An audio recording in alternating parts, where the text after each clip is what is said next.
back, everyone. In Nigerian politics, defection is a common practice. Politicians align, realign, and move from one political party to another, all in a bid to find suitable platforms to pursue their goals. At the end of the day, it is all about interest. But research has shown that frequent party switches can hinder democratic growth by eroding public trust in political institutions and undermine the credibility of political systems. Recently, former vice presidential candidate of the PDP in the 2023 presidential election and former governor of Delta State, Imo, as well as his successor, Sheriff Oborevwori, alongside several other members of the PDP, in a surprise move, defected to the ruling All Progressives Congress (APC). This development has led stakeholders within the Nigerian polity to conclude that Nigeria is gradually drifting towards a single-party state ahead of the 2027 general election. One big question is, how can politicians navigate the murky waters of politics without losing the trust of the people to whom they seek to serve? Well, tonight, let's get the perspective of the former Chief Technical Advisor to Imo State Governor, Jerry Chukwueke. Good evening to you, sir. Thanks a lot for joining us on Politics Tonight. Thank you much. It's been an interesting time in the last 2 months. I mean, surprisingly for many of us who are not politicians, this is 2025, 2 years ahead of the next presidential general election, which is 2027. But since the last quarter of 2024, there's been a lot of political maneuvering, a lot of politicking, setting the tone ahead of the 2027 election. Have we had it this intense? I mean, as a grassroots politician, as an experienced politician, have we had it this intense politically? Well, let me say this. I think every democracy profits from viable and constructive opposition. Okay. And my considered view is that our party, the APC, welcomes that. You need a viable opposition to fertilize ideas and cross-pollinate in the interest of our people. I don't think that's the issue. I think it's a given. We're for that. What may well be happening here, in my view, is a vote of confidence on Mr. President and the work he's doing. We say in local politics, follow who know road. Okay. How would you think, for example, that the Governor Sheriff of Delta and the entire PDP structure would defect to a party that does not command the support of the people of Delta State in terms of grassroots and voting, if you would, appetite for where they're going? There's no politician that is going to leave his base and go somewhere that the base doesn't support. It won't make any practical political sense. So what that's telling you, in my view, is they're reading the pulse of their people and they understand where their people want them to go. And is it surprising, really? There's some questions we've asked in the past. The opposition and all the arguments, what alternative are they offering to the solid decisions President Bola Ahmed Tinubu has made?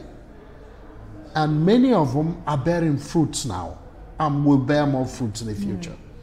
And we can go on, whether it's fuel subsidy removal and the strategic effect of that in terms of more funds to the subnationals and governors to do more work in the states? Or is it the stabilization now of Forex, uniformity of it? The fact that we're meeting forward obligations in terms of forward sales, earning dollars, increasing the reserves? Is it now in the stabilization of local refineries and ensuring that imports of petroleum products are minimized and our people are actually enjoying stability in that regard? But so also, you can go on and on. Don't you think that, yes, it's okay to pass a vote of confidence on the president and on his party? I mean, we have politicians who are in the PDP, who are still in the PDP, who are in the Boot Party, APCA, who appreciates the president's work, but they remain in the PDP. They remain in their party. So what is it about the APC? Because some opposition leaders have said this is a survival game. Well, I don't think it's far-fetched from the point I made earlier. There is no political structure led by any subnational that will veer far away from what its people are clamoring for and what they will support. What we're talking about here, for example, is Governor Sharif and his people taking the considered view that Delta is an APC state, and that's where Deltans want to vote. So I'm speaking beyond Delta states now, but when PDP chieftains say mass defection is a betrayal of people's mandates, do you agree? Well, why would I? Listen, I respect their view, but look at the party you're talking about. It's been in complete disarray now for a long time. They're working hard to try to fix it, but it really hasn't delivered the confidence to people who are strong as PDP members as to the future of the party. I think that they should perhaps focus more on repairing the damage and the hemorrhaging going on in the party now, because that will bring confidence. Yes, they say this unity is sponsored by your party, the APC. Well, anybody can make such allegations, but I think that what's really happening is that the reality of what the job the president is doing, and also some other subnationals seeing how APC governors are also doing well, want to join the party. I'm not so sure. Listen, I've made the point.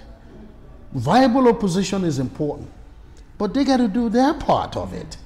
Right now, I'm not sure they have done it well. Perhaps work in progress. But if they can stabilize the PDP, and now we hear about some other... It's not the only opposition party. Well, guess what? We don't really know yet, because we hear about another party. There's YPP, there's Boot Party, there is AVGA, there is ZLP, I mean, several others. Yes, but what's the followership? What numbers are we talking about? The APC is a huge party. It has brought, under this president, significant changes that have impacted the lives of our people positively. And I believe that all indications show that if he seeks a second term, and I believe he will, he stands a very good chance. And that's what the signals are all about in terms of those who want to join our party. I don't really, people talk about, oh, are we going to run the risk of having a one-party state? No. I think the PDP can continue to do its work by first getting its acts together. They really need to do that.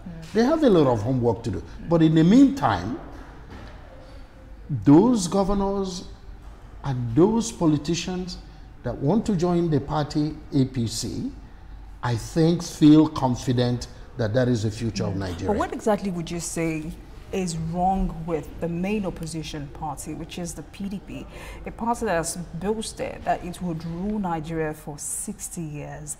I mean, politically and realistically also, the party has begun to get further weakened since the 2015 general election. What exactly would you say is wrong with that party? Well, I'm not sure that I really can delve into that very significantly. Okay. And let me tell you why. You recall that they faced a major challenge with regards to presidential candidate for the last election. In fact, going even back to when President Buhari was in power, and they didn't get the zoning arrangement organized enough and stabilized enough to carry everybody along. But hey, I'm not totally making a judgment on that. What is clear is that PDP as a party needs a lot of work.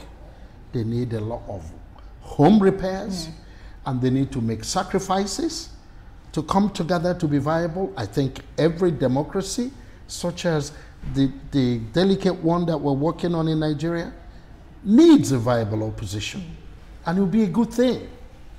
So they have to do their part, is the point. Right. But because they can't slow APC down because they haven't done their part. Or put all the blame on the APC. It can be. Right. They got the work to do, and the Nigerians are watching. And you can see it every day. You hear even more governors may leave the party. and join the APC. And that's why Nigerians are worried. Why are they joining the APC? There are other parties. Listen, the answer is straightforward in my view. The job the president is doing is becoming contagious. That's clear. People want to follow where the winning party is. If you're doing it better than somebody else, it's almost like in business. I'm a private sector guy. I understand the issue.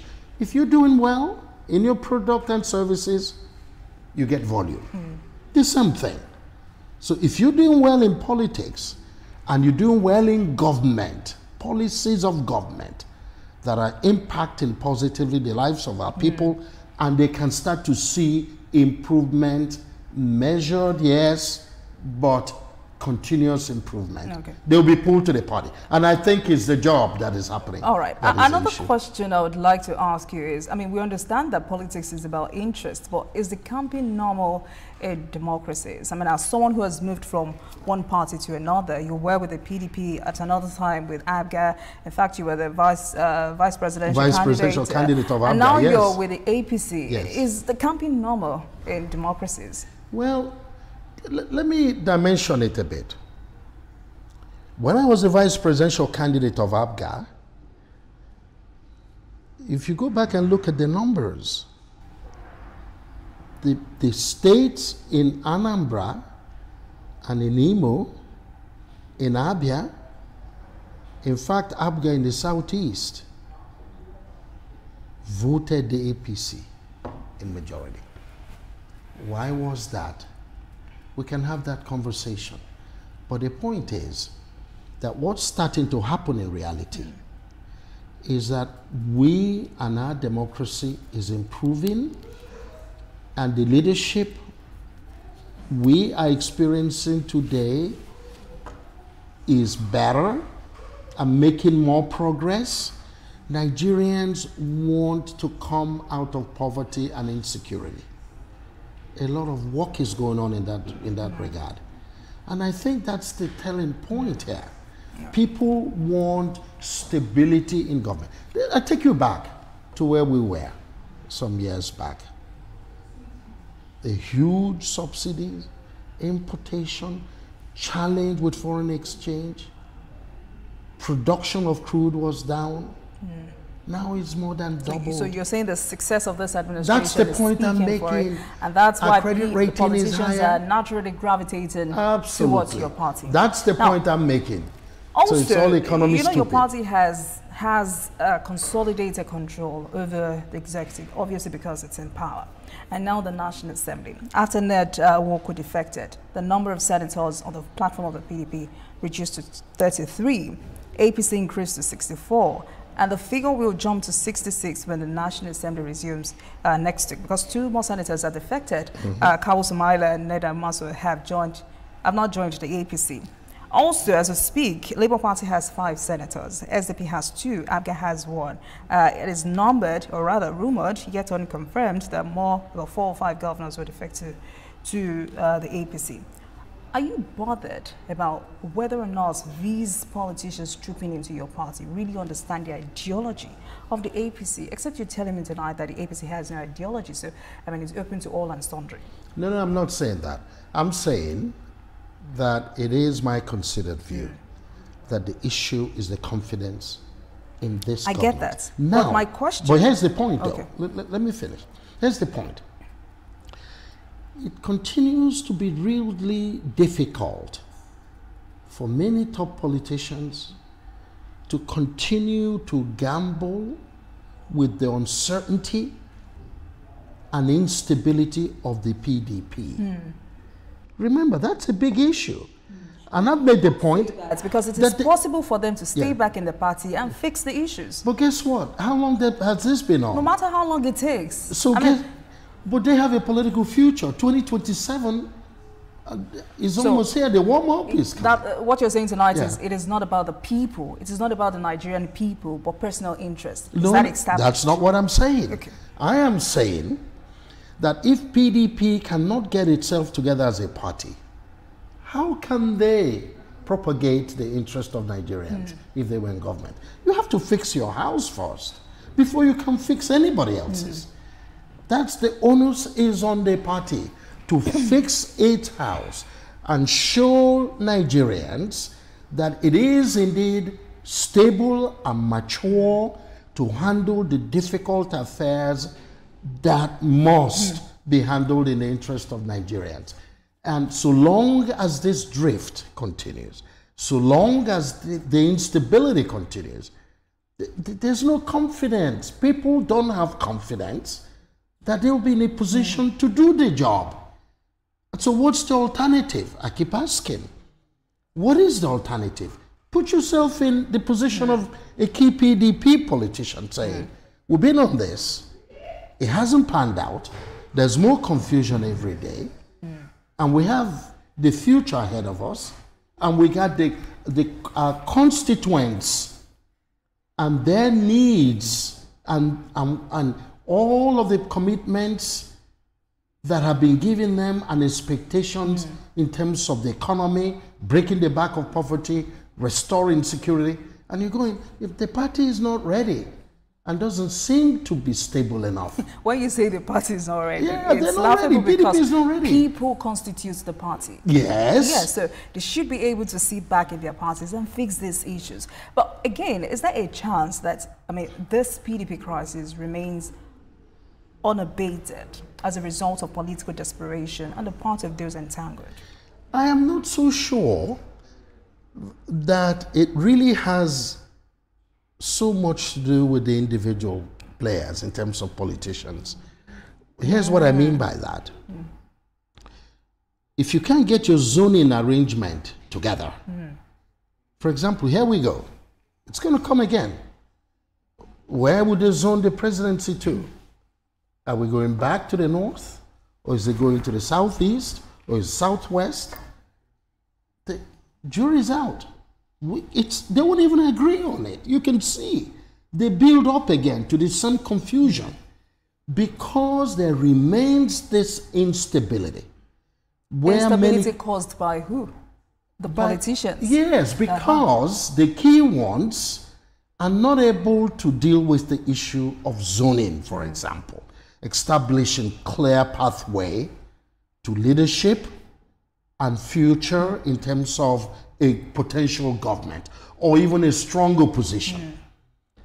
I think that the work to do the house repairs is on the PDP because PDP is the major opposition party.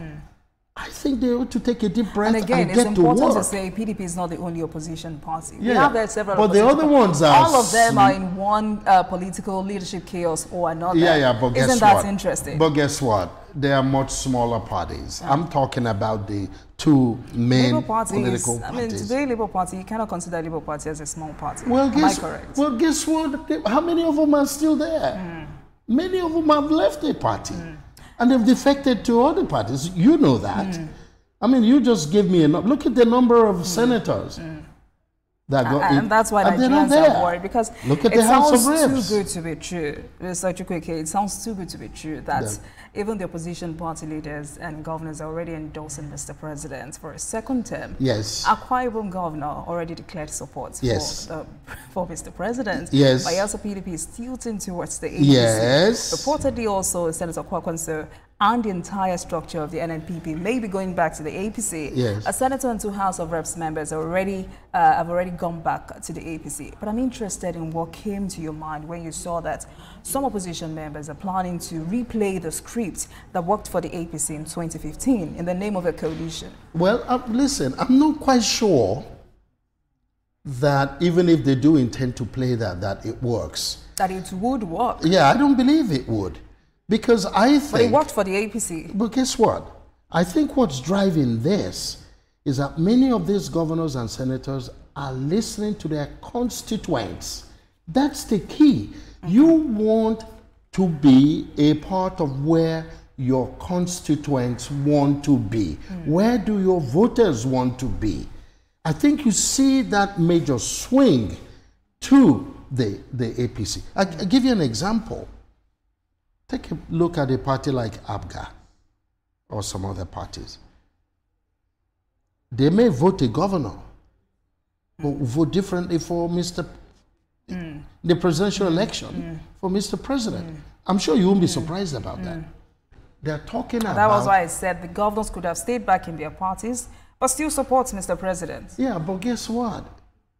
If they move because they find that the stronger leadership that is propagating the affairs of the country much better, and where they were is unstable and uncertain, and they've made a lot of efforts and they don't see the future and how that pans out, it only becomes in their best interest. All right, and more so when they are listening to their constituents. All right, Mr. Chukwueke, let's go on a break. And when we come back, we'll expatiate on this conversation.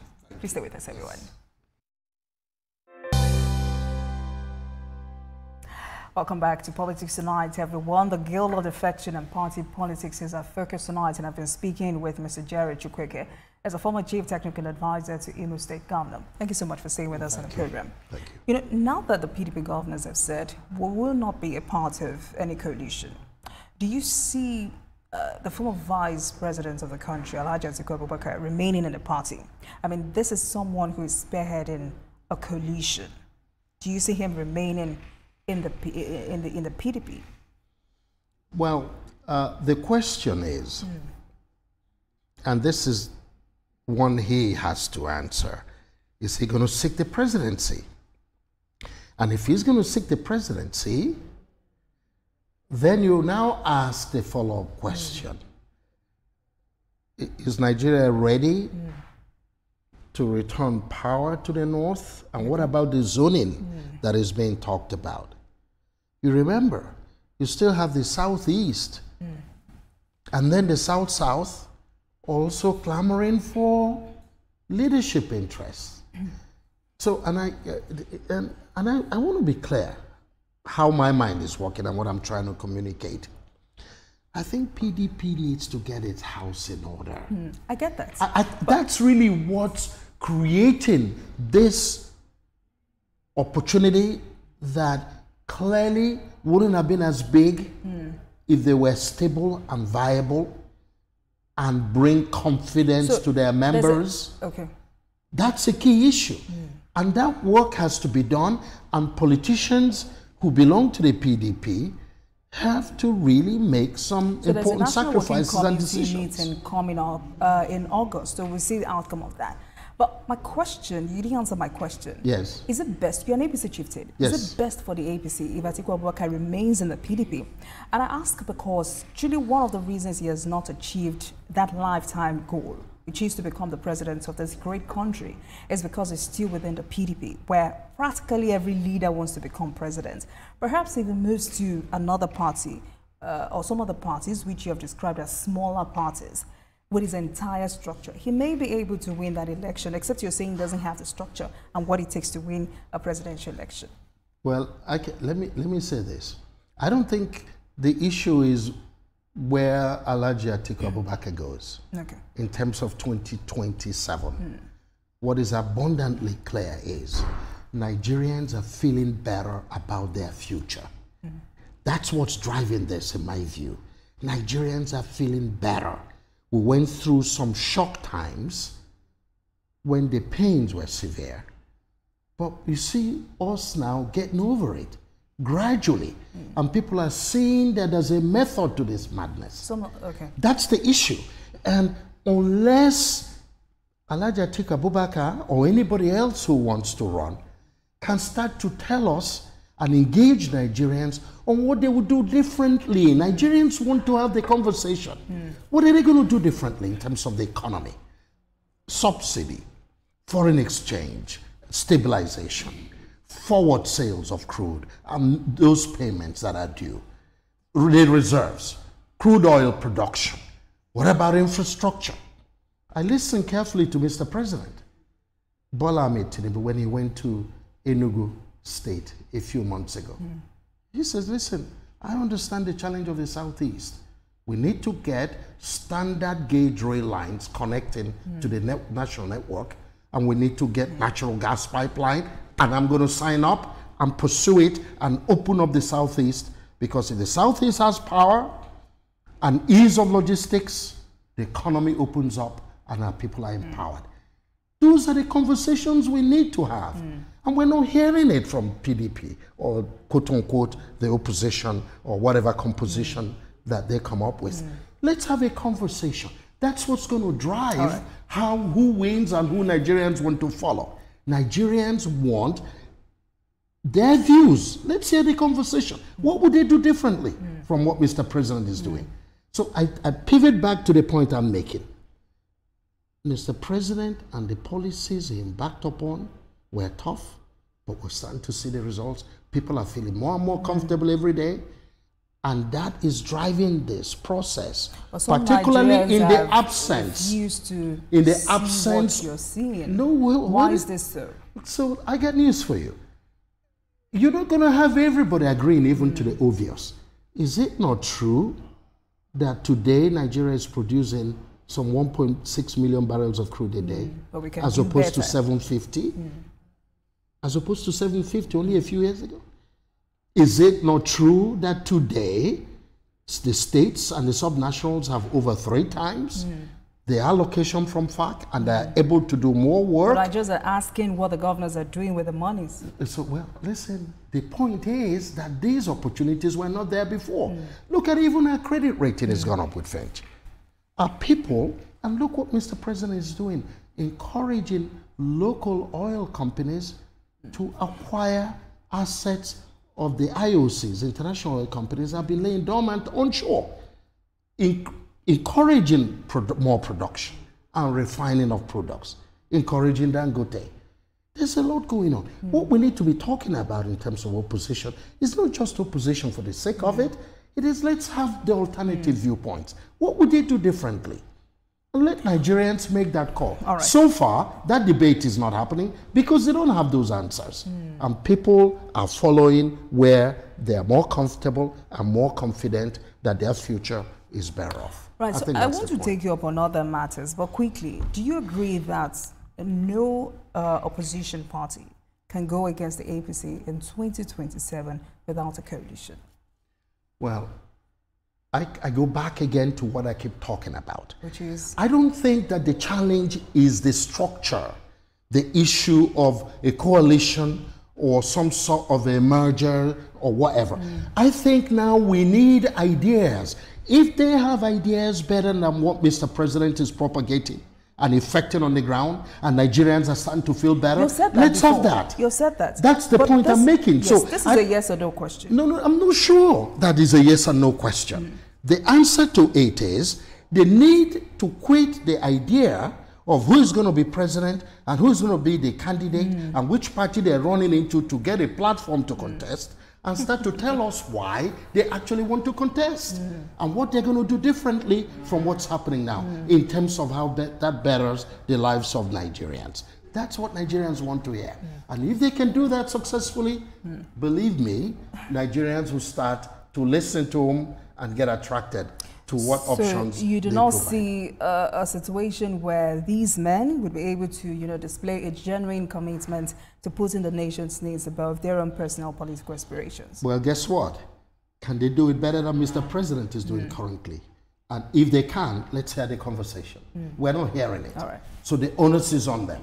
So I've been consistent about the fact that the opposition, in whichever way constructed and construed, should focus on ideas. Tell us what you do differently and how Nigerians will be better off than where we are today and how things are getting better. All right. My view is clear on that. Let's talk about your state. Yes. Imo State, a state controlled by the APC. Yes. How do you evaluate the administration of Governor Hope Uzodinma? Is it delivering the dividends of democracy to his people? Okay, so let me, and I want to take the bias out that I was chief technical advisor to him and the government. If you fly into Imo Airport today, the Sam Bakwe International Cargo Airport. Advisor. Did you resign? Yeah, I'm a private sector, folks. I went in to support the government. I resigned, yes. I went in to support the government. As soon as his first term ended, I needed to pull back, and I did. But I'm supporting the government, and I'm there all the time, giving whatever help I can, So let me go back to the question you just raised. Just one example. If you fly into Imo Airport today, Sam Bakwe International Cargo Airport, within 40 minutes, you can get into the 3 senatorial districts of Imo State within 40 minutes. High quality infrastructure with street lights, drainage. Security is improving, education and healthcare, youth and the global workforce strategy of empowering our youth with technology and equipment and tools so they can work remotely, work at home and make money. We can go on and on. So many things are happening in Imo. And to be honest, I think that the fact that the allocation to the states is more than tripled is been very, very, very significant in more work getting done. And it's happening in other states as well. Now we're in a position, and that's what my governor is doing, engaging with private investors to bring power supply. Walter Smith just did an MOU only a few weeks ago. Okay. For 70 megawatts power out of Obigbe in Imo to power an industrial park. We need those sort of investments. All right. And investments follow confidence. And they have confidence in Governor Hope. So are you still interested in becoming the next governor of the state? Guess what? My party decides who the candidate will be. Are you still interested? I am interested, but it's too early. My governor has 2.5 years to complete the job he's doing. It's almost like what's happening in Abuja. The system is being overheated and is a distraction when it comes to doing the real work for our people. And I know my governor is concerned about that. And we're saying to all of our people in Imo State, take a deep breath and calm down. We've got 2.5 years of this administration. It's too early. Let's all focus on peace and improving the security in the state. Ahead of 2031, 2027 rather. Yes. So I'm asking all these questions ahead of 2027. And I see that you're trying to dodge my question. I'm not dodging your questions. Ahead of 2027, yes, would you contest to become the next governor of Imo State? Well, let me answer that again. My party will decide who the candidate is. Am I interested? Yes, I am, but my party will decide who the candidate of our party will be. Former Governor Ihedio Hakim, who served from 2007 to 2011, is preparing for his own remarkable comeback, as he has put it, remarkable comeback to the Douglas House in 2027. He says he has an unfinished business, does he? Well, the people of Imo State will make that call because they would also have to evaluate what he achieved in his first 4 years. That's a call for Imo people to make. But let me add something to it. There's an important conversation going on now in Imo about the Charter of Equity and zoning That's what I was power going to Owerri zone. Don't ask me which zone I come from, because that's not really the focus. Owerri North. So what zone are you from? What zone are you from? That's not important. What is important is who will best serve the interests of the people of Imo State. That's the answer to that. Who will best serve, regardless of all of this, who will best serve the interest of our people? That's your own personal submission, because still about this ongoing conversation centered around Imo Charter of Equity. Stakeholders from Owerri zone are advocating for power rotation to their region, arguing that equity demands it. Now, supporters from Okigwe zone counter that their mandate was prematurely cut short in 2011, giving the quest for a full 8-year term a legitimate foundation. I know you're from Owerri North, so where do you stand in all of this? Well, all you have to do is to go back to where things stood. I have great respect for former Governor Ihedio Hakim. Just remember, he was governor for 4 years. He was a candidate of the party for re-election. I think that's clear, right? So the decision is Imo's. You don't think the people still like him or still want him? People will speak to that. I don't speak is only one voice, and my one vote and my one opinion has really not much to do with the people of Imo State. They will have to evaluate it based on his records. And it is our people who will make that call. The point I'm making about Imo is a peaceful state. We are brothers. We want all the aggressive conversation tuned down so our governor will complete the job he's doing for our people. There's plenty of time to deal with this issue. Our party will decide on who the candidate is, and we will take it from there. But the foundation, and a strong one, is being laid at the moment by Governor Hope Uzodimma. And I am sure that between the party, the structure in the state, and of course my governor, it will come to terms. I want to talk about Southeast Development Commission. Yes. And whether or not that's truly a game changer for the southeastern part of this country. But before that, let's talk about Southeast politics. APC is the ruling party, and for a long time, there's been this conversation about the transparency of party leaders, commitment of party members to demarginalization of that region. People have talked about unity of purpose among the Southeast governors. Some have wondered, at what point will the region or the people experience a paradigm shift or total commitment to regional cohesion to surmount most of the challenges affecting the region? How hopeful are you, especially with the administration of Bola Tinubu? I am very hopeful, and I can tell you why. First, yes, I'm a proud Igbo man, but I'm a Lagosian, and for a long time, a private sector player. The truth of the matter is that Igbos remain the one people who are invested in most parts of this country and don't look back because they help drive the economy. There's now this conversation going on that if the key dynamics, power supply, railroad in terms of how this reduces logistics costs, and improvement in security, that many Southeasterners will be interested, not necessarily in relocating their businesses, not really, that's not what we encourage, but to actually branch out so the Southeast economy is further empowered. The Southeasterners do well when they compete, they just need an enabling environment. And so that's, in my view, the true opportunity of the Southeast Development Commission, and there are other development commissions pursuing the same strategy. But let me tell you, Nigerians are generally industrious people.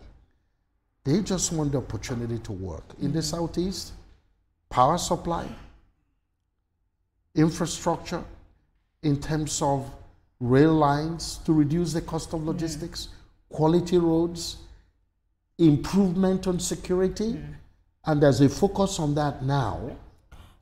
I think that the work of the Southeast Development Commission will really now have an enabling environment to play out. And there's also this important. ongoing conversation about why Southeast governors must now come together to address this increasing insecurity in the region.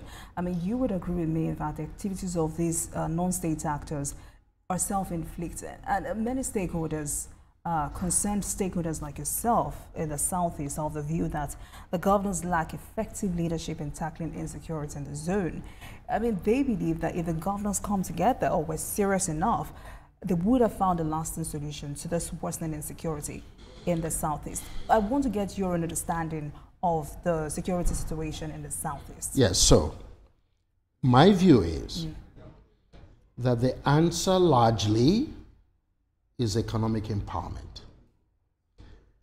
So long as the governors of the Southeast and the subnationals, including local government, and we're seeing it now happening even at local government levels, where there is now money flow, small contractors, or do you think the governors are unified or are united on how to end the insecurity in the Southeast? Yeah. Are they united? But the answer to that largely is that each governor must focus on creating more economic opportunities and jobs. The answer is economic opportunities.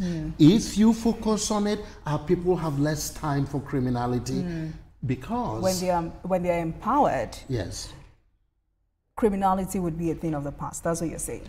It will be drastically reduced. Okay. That's the point I'm making. Okay. Because that's part of look at what's going on. It's now difficult to even separate the issue of kidnapping, or if you would, herdsmen issue in the southeast, as it's been propagated now, and outright criminality. When you put it all together, it has to do with economic opportunities. All right. The more we can create better economic opportunities for our people, the less the crime in whichever shape or form. All right, so Southeast Development Commission, how much of a game changer is this? I think it's an important development, and we thank Mr. President for it. Right. That's one of the key achievements of this presidency, and they've done it for other zones as well. Because if you now have an added momentum to focusing on economic empowerment of the regions, the ripple effect is significant across the board. So it's a focus on the economy, and that's what I think is so important about the job Mr. President is doing. Razor sharp on economic issues. How do we improve the economy? How do we improve the lives of our people? How do we create more jobs? How do we attract more investment? And how do we, and it's putting pressure on governors as well. And many of them are responding very well. Small and medium-sized businesses having opportunities now. Grants. In Imo, a few days ago, I was having a conversation with the Imo Investment Fund, the people running it, and what they are playing with in terms of now having grants or subventions to support small and medium-sized businesses. That's what we need. All right. If our people have work and they can do small supplies and do contracting and get paid and look after their families, they will have less time for any sort of crime. All right. Be it in the name of insurgency or whatever. All right. It's economy stupid. All right. Great way to end this conversation. Thanks a lot for coming on Politics Tonight. I deeply appreciate that Jerry Chukwueke is a former Chief Technical Advisor to Imo State Governor. Thank you so much for your time on Politics Tonight. Thank you. And thank you very much for watching, everyone. That marks the end of today's episode of Politics Tonight. But before we go, let's tell you that the views and reactions of our resource persons are theirs and have no connection with TVC News. Meanwhile, you can watch the repeat broadcast of this episode at midnight. Get in touch with us on our social media handles, Facebook, Instagram, and X at TVC News NG and at Olajumoke using the hashtag Politics Tonight. We're also on YouTube at youtube.com/TVC News Nigeria. I am Olajumoke Olatunji. Good night, everyone.